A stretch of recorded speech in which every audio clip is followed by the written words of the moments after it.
Pessoal, neste vídeo vamos ver então mais um exercício relacionado ao movimento retilíneo uniformemente variado.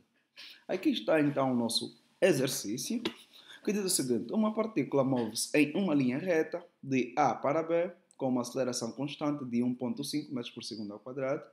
Em seguida, ele move-se ao longo da mesma reta de B para C com uma aceleração diferente. A velocidade da partícula no ponto A é de 1 metro por segundo e a velocidade da partícula no ponto C é de 43 metros por segundo. A partícula leva 12 segundos para mover-se de A para B e 10 segundos de B para C. Determine a velocidade da partícula no ponto B, determine a aceleração da partícula quando move-se de B para C e determine a distância de A a C. Muito bem, ok? Como em todo caso, primeiro devemos fazer o levantamento dos dados ou tirar os nossos dados. Deixamos só aqui rever as dimensões. Ok, muito bem, podemos prosseguir então. Primeiro temos que tirar os dados. Ok? Muito bem. Nos é dado então a aceleração do movimento, ou seja, da primeira parte do movimento, que é o movimento feito do ponto A até o ponto B. Não é? Temos a aceleração da primeira parte do movimento, isto é, a aceleração do ponto A ao ponto B, que é igual a 1,5 metros por segundo ao quadrado. Ok? Em seguida, ela move-se na mesma linha reta com uma aceleração diferente, o que quer dizer que a segunda parte do movimento é feita com uma aceleração diferente, ok? A velocidade da partícula no ponto A, isto é, a velocidade, deixa-me só aqui retificar isto, ok? A velocidade no ponto A é igual a 1 metros por segundo. Ok? E a velocidade no ponto C é de 43 metros por segundo.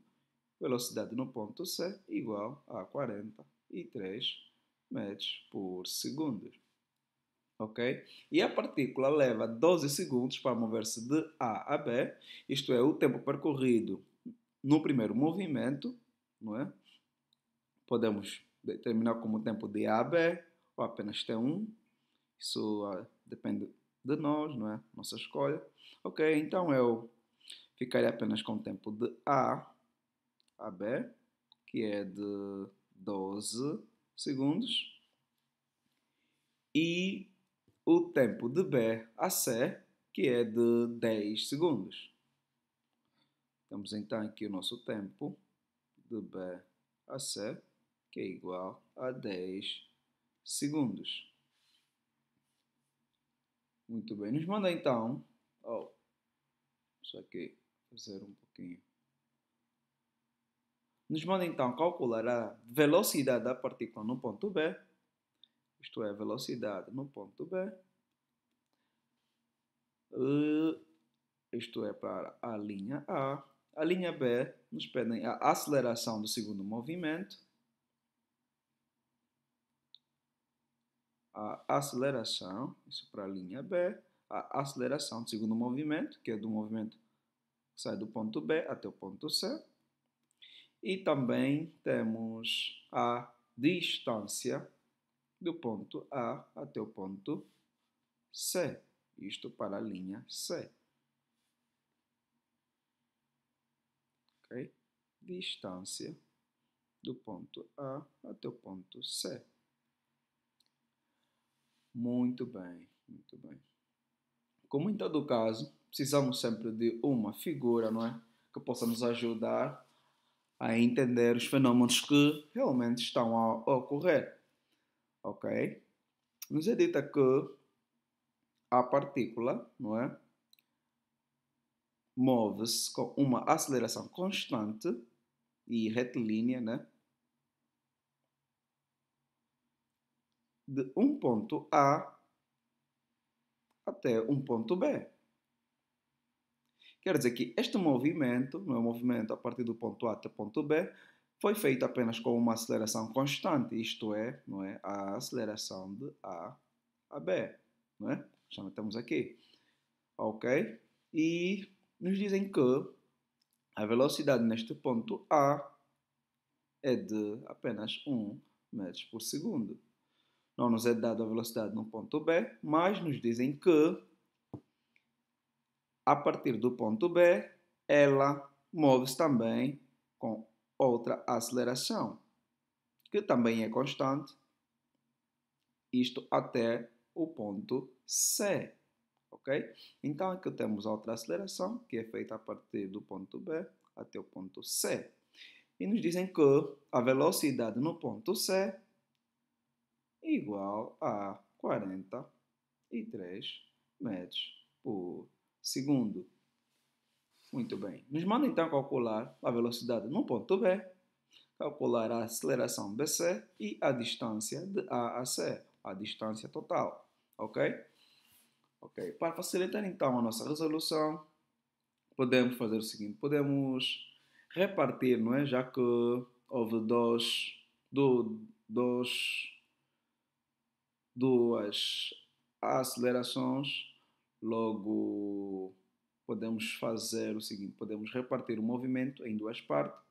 Podemos analisar apenas o primeiro movimento e neste lado vamos analisar então depois o segundo movimento, ok? Para o primeiro movimento, vejamos então que a velocidade, ou seja, o movimento começou a partir do ponto A, ok?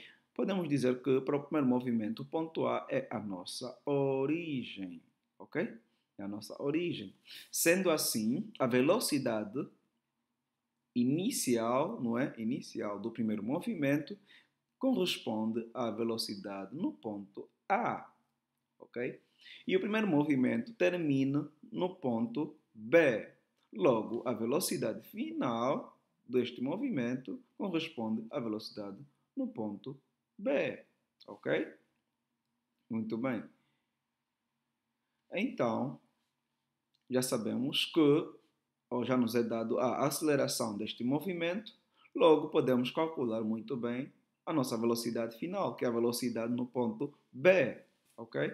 E vimos que a função da velocidade para um movimento retilíneo uniformemente variado é dada da seguinte forma: velocidade final igual à velocidade inicial, não é? Mais a aceleração que multiplica o tempo.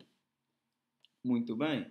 Logo, vimos que a velocidade final corresponde à velocidade no ponto B igual à velocidade inicial, que corresponde à velocidade no ponto A, mais a aceleração deste movimento, nesse caso teremos a aceleração de A até B, que multiplica o tempo, né, o tempo feito,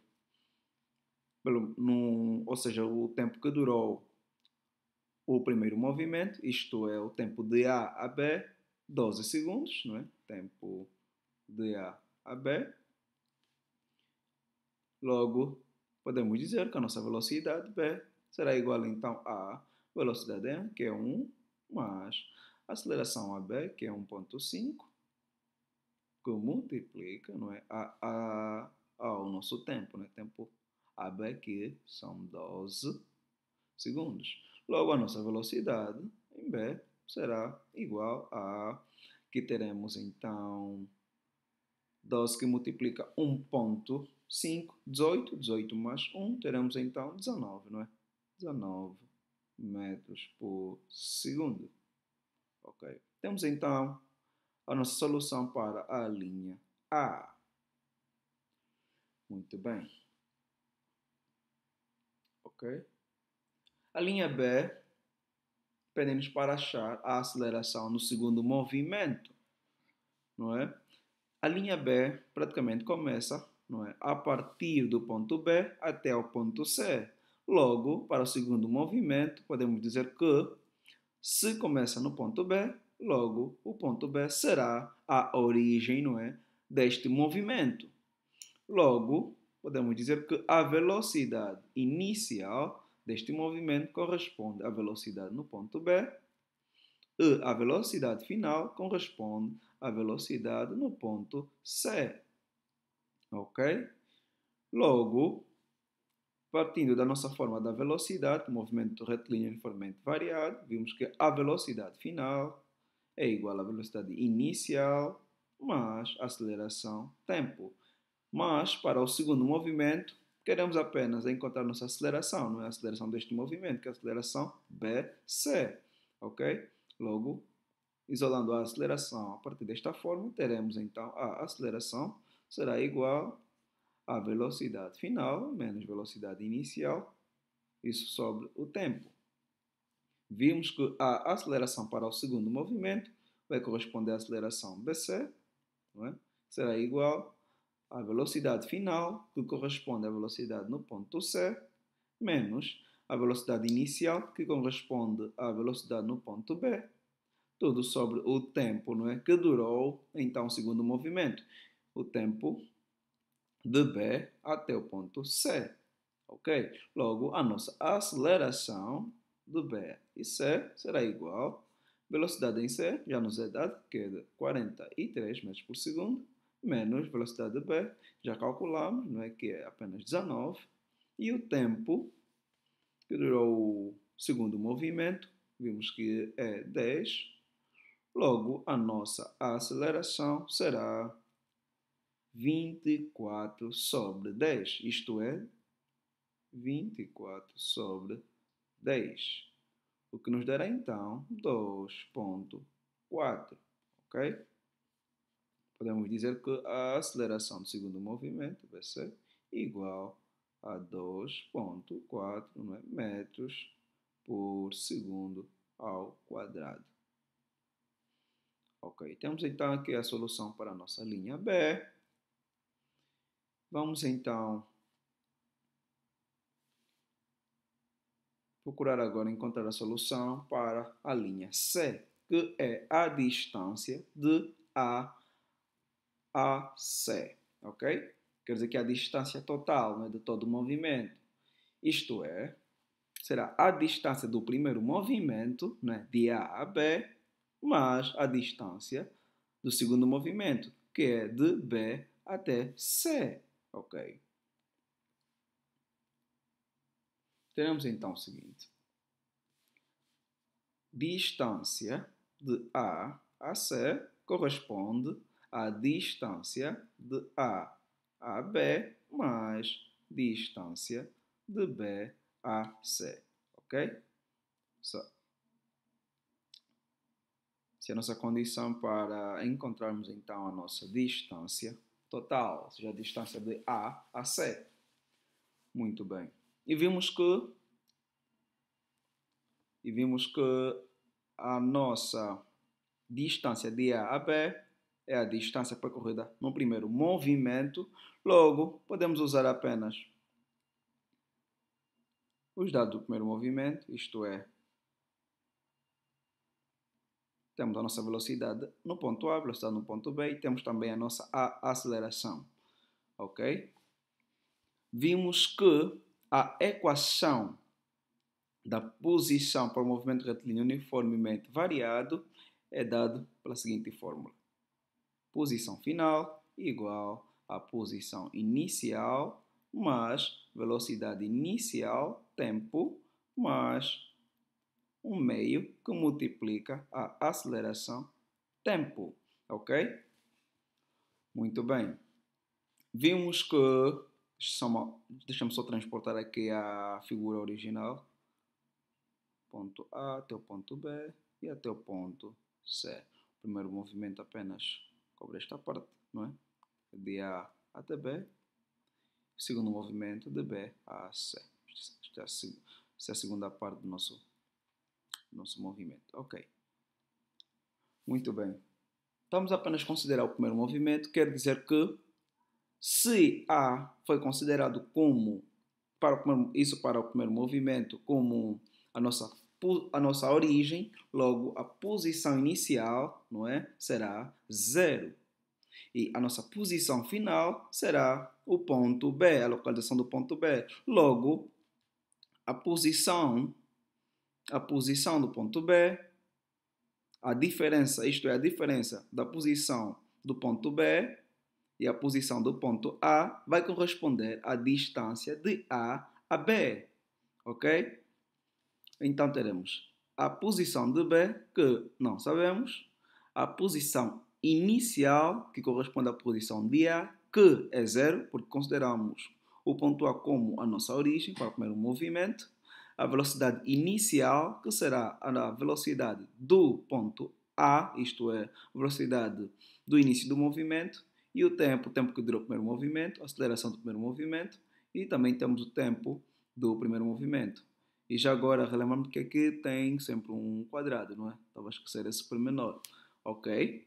Podemos então prosseguir, não é? Teremos posição final será igual à posição inicial, que é a posição de A, mais velocidade inicial, velocidade de A, tempo do primeiro movimento, mais um meio, que multiplica a aceleração do primeiro movimento, AB, e temos então tempo ao quadrado. Logo, a posição final será igual, posição em A é a origem zero, mais velocidade em A, que vimos que é 1 metro por segundo, que multiplica então o tempo, que é 12 segundos, né, o tempo do primeiro movimento, mais um meio, que multiplica a aceleração, não é? Aceleração do primeiro movimento, vimos que é 1,5, que multiplica então 12 ao quadrado. Ok. Então teremos a posição final será igual a 12 mais 1,5 corresponde a 3 sobre 2. Logo teremos então 3 sobre 4, que multiplica 144. Ok? Isto nos dará então, não é 3 que multiplica 144, que dever de 4 nos dará 108, ok? 108. Logo, a nossa posição final corresponde a 120 metros. O que quer dizer que a distância de A a B é igual a 120 metros, ok? Vamos agora trabalhar então para encontrarmos também a distância de B a C, ok? Muito bem.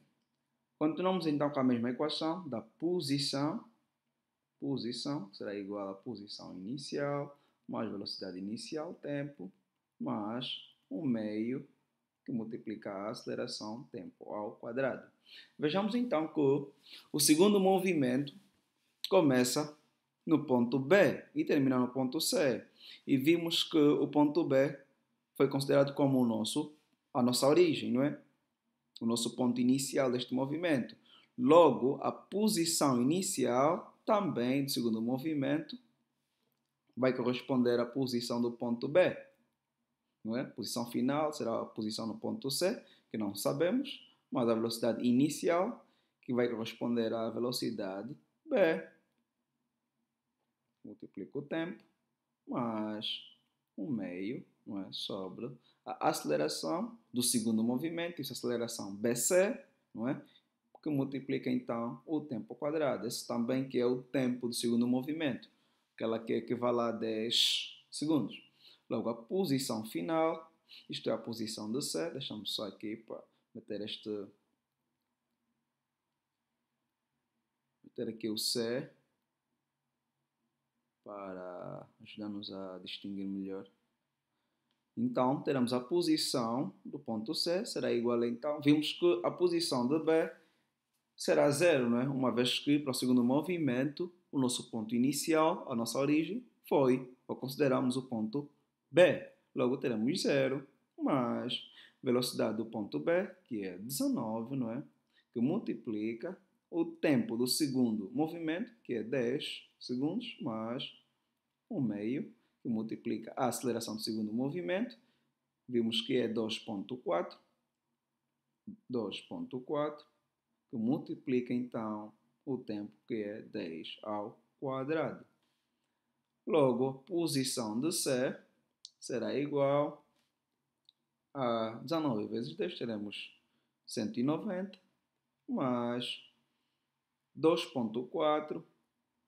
2.4 dividido por 2, teremos então 1.4, logo 1.4 que multiplica 100, teremos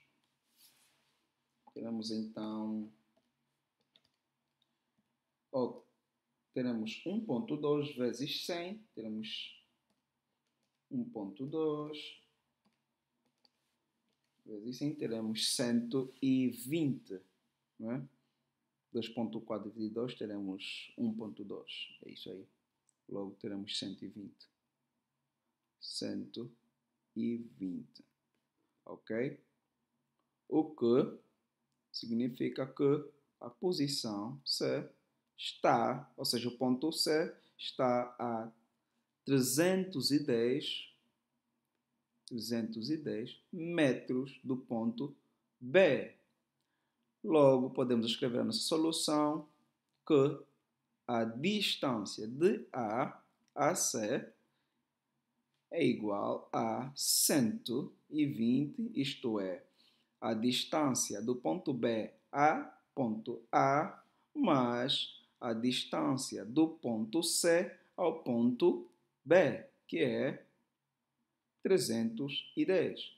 Logo, a distância, não é, de A a C será igual a 430 metros. Assim, então, temos a solução para o nosso problema, ok? Muito bem. Então, para este vídeo é tudo. Nos vemos então da próxima oportunidade. Tchau!